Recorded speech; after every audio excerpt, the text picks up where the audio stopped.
नमस्कार, बहुत स्वागत है आप सभी का। आपके साथ मैं पल्लवी रविंद्र सिंह। राजस्थान समेत पूरे उत्तर भारत में सर्दी का सितम लगातार जारी। लोग शीतलहर से परेशान हैं। ठंड के चलते पूरा उत्तर भारत इस समय कांप रहा है।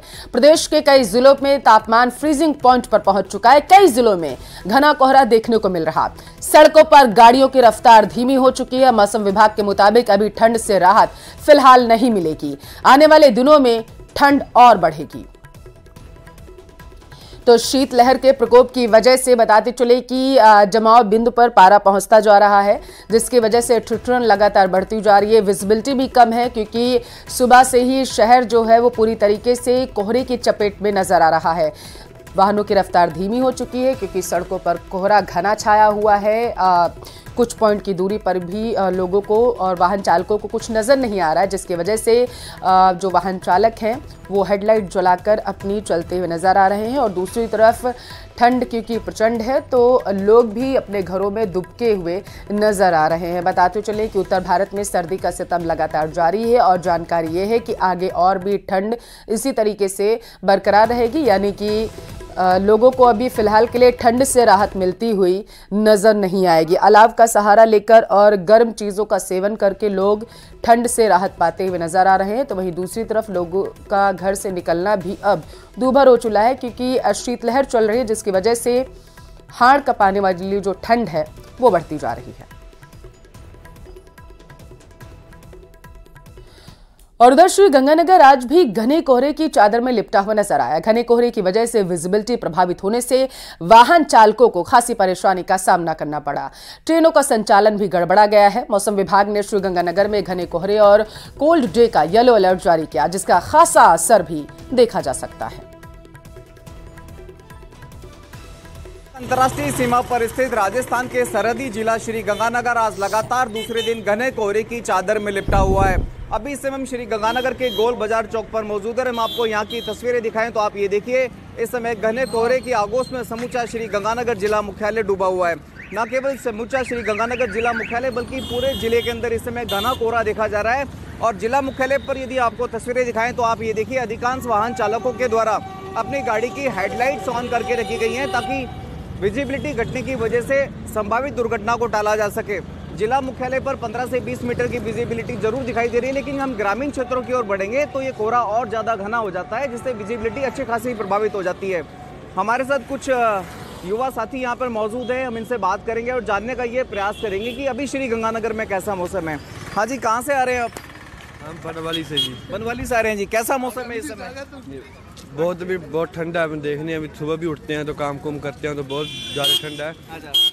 और कभी कभी तो ऐसे लग रहा है अभी रजाई से बाहर ही तो निकले भी, इतनी ज़्यादा ठंडा हो रही है। आप बनवाली से गंगानगर बाई ट्रेन आए? हाँ जी सर। अच्छा, तो कोहरा है क्या रास्ते में? बहुत ज़्यादा कोहरा है जी। अच्छा, विजिबिलिटी कितनी मान के चलें? बहुत कम है। बहुत कम है जी विजिबिलिटी। तो पूरा इंतजाम किया हुआ है आपने तो ना? हाँ जी सर। ठीक है जी। हाँ जी, कुछ कहना चाहोगे ठंड को लेकर? नहीं, ठंड बहुत है, निकलना घर से बहुत मुश्किल हो रहा है जी। अच्छा जी, आप क्या करते हैं जी? हम ये पीटी करते हैं यहाँ पे जी।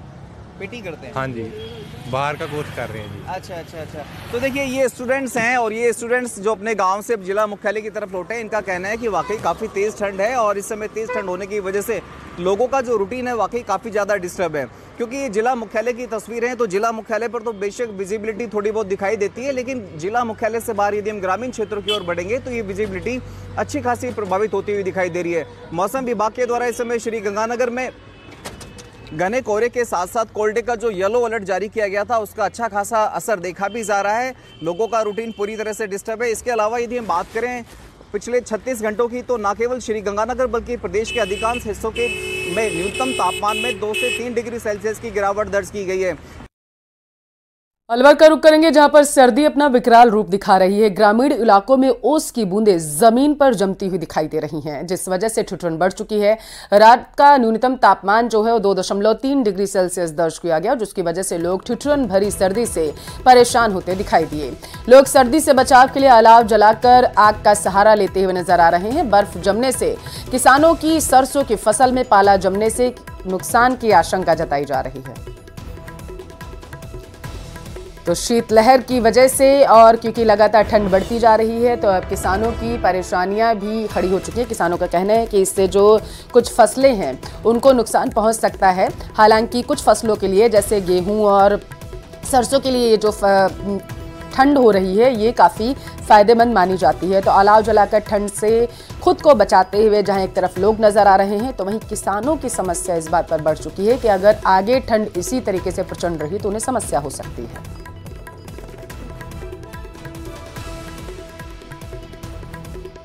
सर्दी बहुत ज़्यादा थी, फसलों में नुकसान भी है। सरसों में, बैंगनों में पाला पड़ा है -डिग्री पे, जो ठंड के कारण बहुत सर्दी पड़ी है और इससे फसल किसानों को नुकसान है बहुत ज़्यादा। आज बहुत ज़्यादा सर्दी पड़ी है और किसान काफ़ी परेशान है। हमारी सरसों की फसल को भी नुकसान है, पारा माइनस पर पहुंच गया है और लगता है कि रात को शायद बर्फ़ भी जमी है। जैसलमेर का रुख करेंगे जहां सर्द हवाओं ने सबको परेशान कर रख दिया है। सुबह सुबह घने कोहरे ने पूरे शहर को अपने आगोश में ले लिया। वहीं कोहरे की वजह से सूरज भी नहीं निकला जिससे ठंड का असर और काफी ज्यादा हो गया है। सर्द हवाओं की वजह से भी कपकपी जो है वो बढ़ चली है। लोग घरों में दुबके नजर आए। मौसम विभाग के माने तो आने वाले कुछ दिनों तक कड़ाके की सर्दी का सामना ऐसे ही करना पड़ेगा। मौसम विभाग के मुताबिक प्रदेश में सक्रिय हुए पश्चिमी विक्षोभ से मौसम में बदलाव आया है। हालांकि शहर में बारिश की संभावना बढ़ी है लेकिन सर्दी का असर आने वाले 4 से 5 दिनों तक बरकरार रहेगा।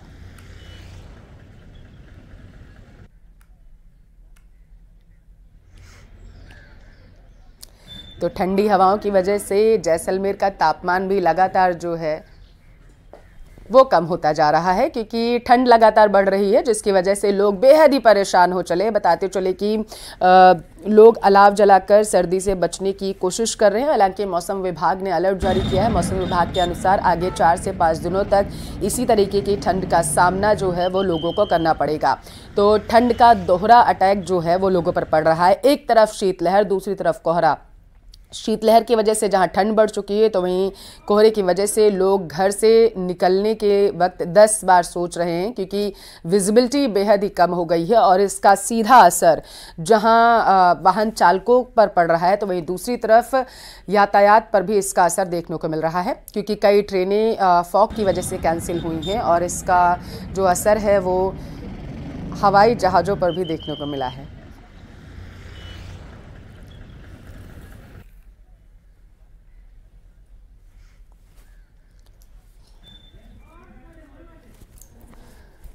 तो बताते चलें कि अगले 5 दिन तक ऐसे ही कड़ाके की ठंड पड़ेगी।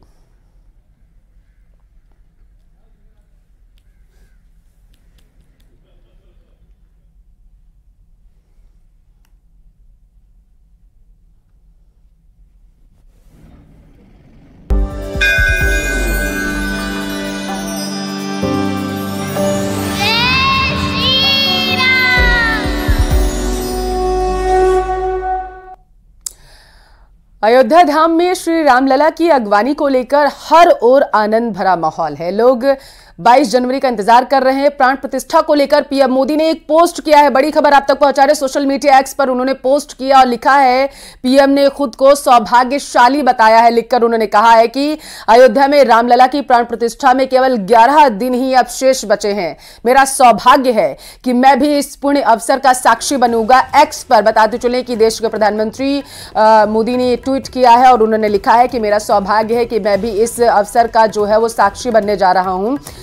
प्रभु ने मुझे प्राण प्रतिष्ठा के दौरान सभी भारतवासियों का प्रतिनिधित्व करने का भी निमित्त बनाया है। इसे ध्यान में रखते हुए मैं आज से 11 दिन का विशेष अनुष्ठान आरंभ कर रहा हूं। मैं आप सभी जनता जनार्दन से आशीर्वाद का आकांक्षी हूं। इस समय अपनी भावनाओं को शब्दों में कह पाना बेहद ही मुश्किल है, लेकिन मैंने अपनी तरफ से एक प्रयास जरूर किया है। तो पीएम मोदी ने एक्स पर ये पोस्ट किया और उन्होंने लिखा है कि मैं सौभाग्यशाली हूं।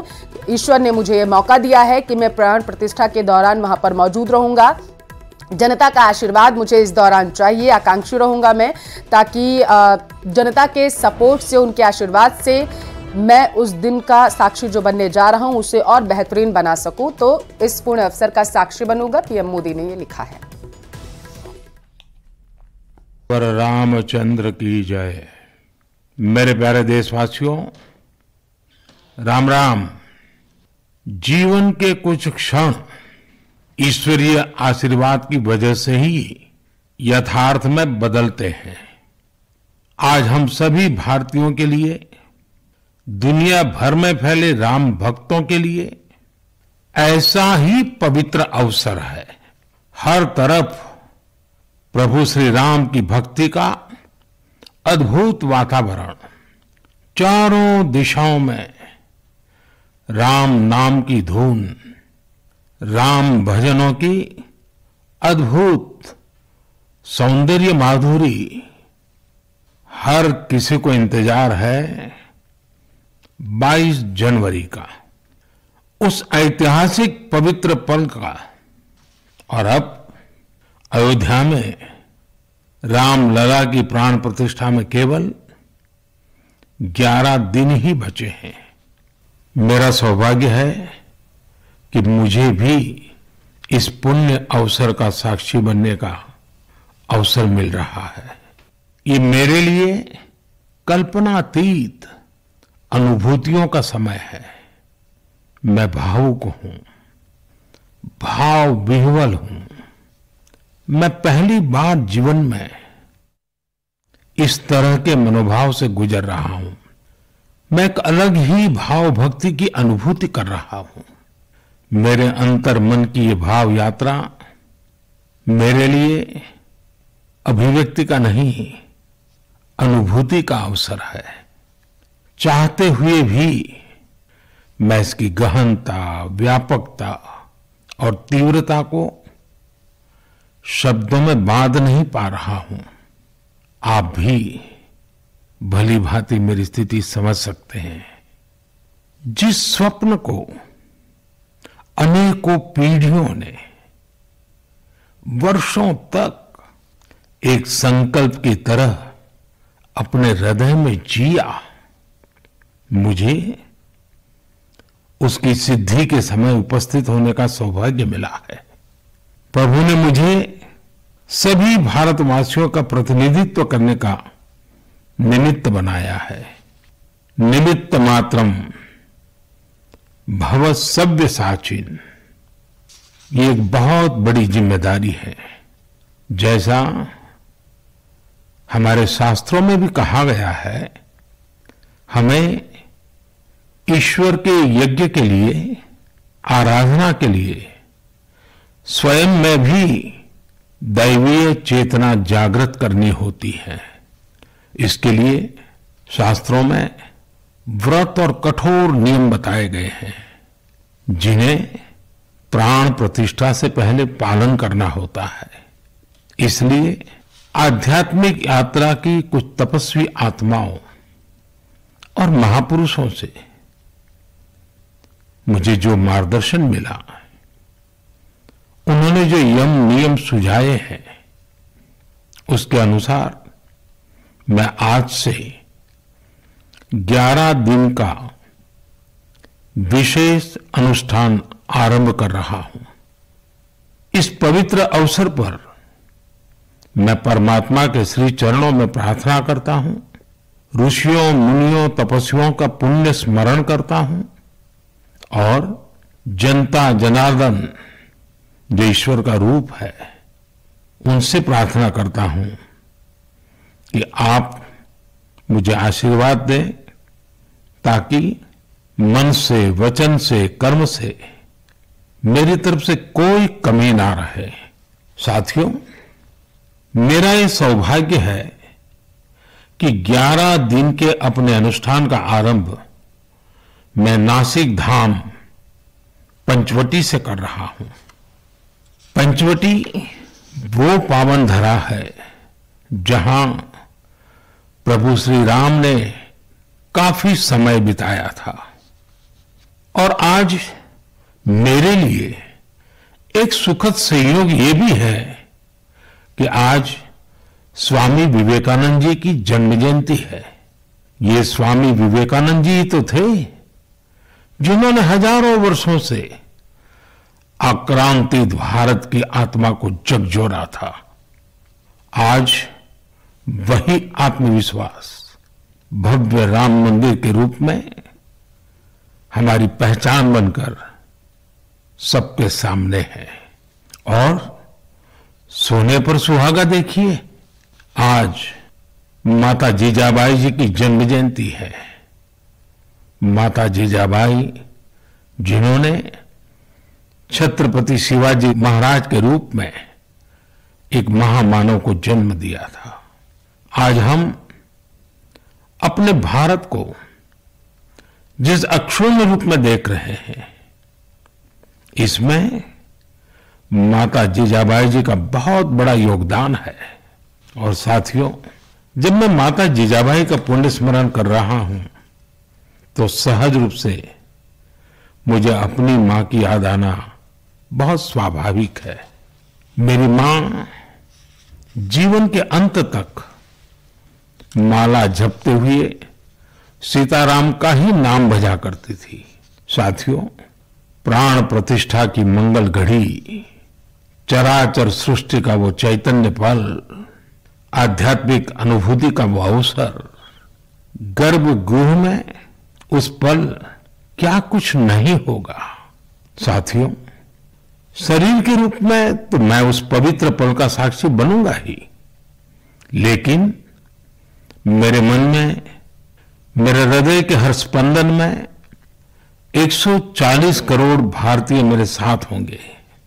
आप मेरे साथ होंगे, हर राम भक्त मेरे साथ होगा और वो चैतन्य पल हम सबकी साझी अनुभूति होगी। मैं अपने साथ राम मंदिर के लिए अपने जीवन को समर्पित करने वाले अनगिनत व्यक्तित्वों की प्रेरणा लेकर जाऊंगा। त्याग तपस्या की वो मूर्तियां, 500 साल का धैर्य, दीर्घ धैर्य का वो काल, अनगिनत त्याग और तपस्या की घटनाएं, दानियों की, बलिदानियों की गाथाएं, कितने ही लोग हैं जिनके नाम तक कोई नहीं जानता, लेकिन जिनके जीवन का एकमात्र ध्येय रहा है भव्य राम मंदिर का निर्माण। ऐसे असंख्य लोगों की स्मृतियां मेरे साथ होगी।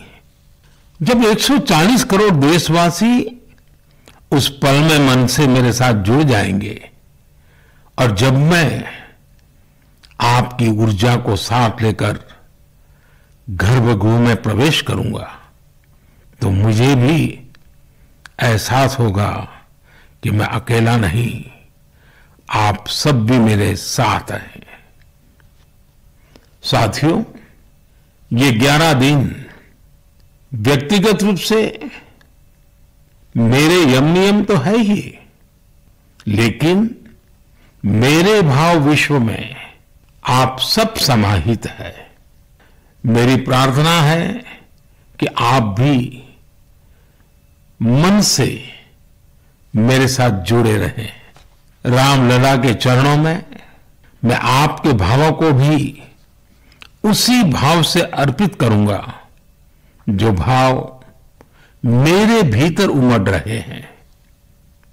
साथियों, हम सब इस सत्य को जानते हैं कि ईश्वर निराकार है, लेकिन ईश्वर साकार रूप में भी हमारी आध्यात्मिक यात्रा को बल देते हैं। जनता जनार्दन में ईश्वर का रूप होता है, ये मैंने साक्षात देखा है, महसूस किया है। लेकिन जब ईश्वर रूपी वही जनता शब्दों में अपनी भावनाएं प्रकट करती है, आशीर्वाद देती है, तो मुझ में भी नई ऊर्जा का संचार होता है। आज मुझे आपके आशीर्वाद की आवश्यकता है, इसलिए मेरी प्रार्थना है कि शब्दों में, लिखित में अपनी भावनाएं जरूर प्रकट करें, मुझे आशीर्वाद जरूर दें।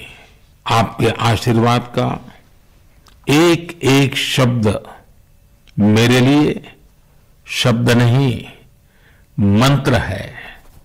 मंत्र की शक्ति के तौर पर वो अवश्य काम करेगा।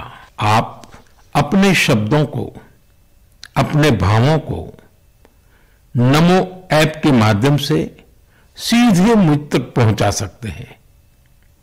आइए हम सब प्रभु श्री राम की भक्ति में डूब जाएं। इसी भाव के साथ आप सभी राम भक्तों को कोटि कोटि नमन। जय सिया राम, जय सिया राम, जय सिया राम।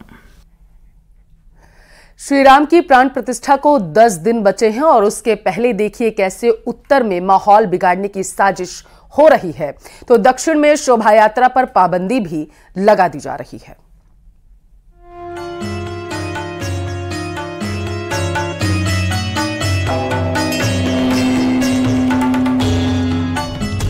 अयोध्या में श्री राम के जयकारे से पाकिस्तान के कान फट रहे हैं। वहां बैठे आतंकी संगठनों की नींद उड़ी है। 22 जनवरी की तारीख और श्री राम की प्राण प्रतिष्ठा के नाम से पाकिस्तान बौखलाया हुआ है।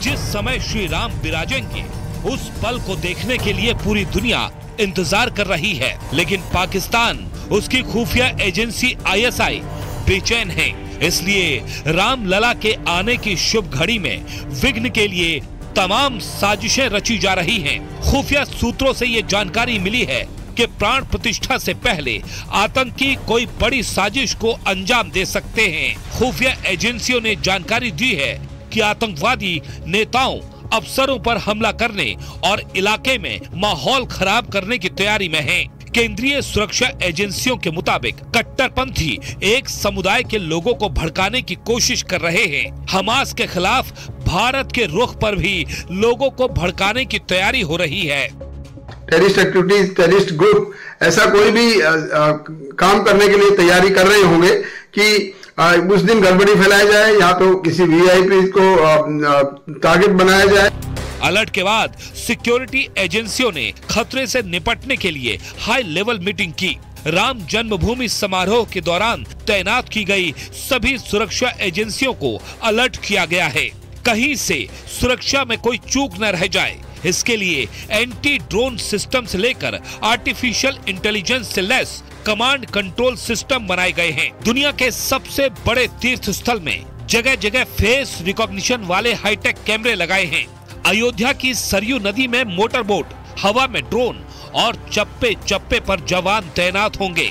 अयोध्या के चप्पे चप्पे पर नजर रखने के लिए पुलिस ने एक डेटाबेस तैयार किया है, जिसमें शहर में घुसने वाले लोगों और बाहर जाने वाले लोगों पर नजर रखी जाएगी। पाकिस्तान। और चलिए इसी के साथ फिलहाल के लिए इस बुलेटिन में बस इतना ही। यहाँ वक्त है एक छोटे से ब्रेक का।